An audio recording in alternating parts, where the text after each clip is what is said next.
Rýžové rezance, chuťovo tak výborné, že lepšie ste nejedli.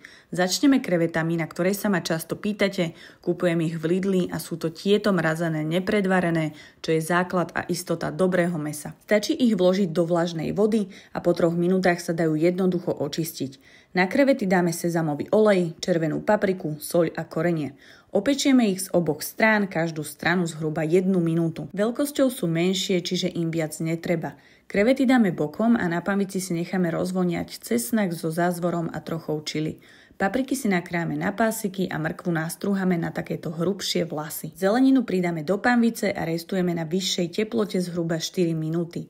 Krevety vrátime späť, pridáme uvarené rýžové rezance, ja kupujem takéto tenšie a naposledy pripravenú omáčku. Presné ingrediencie sú spísané pod videom.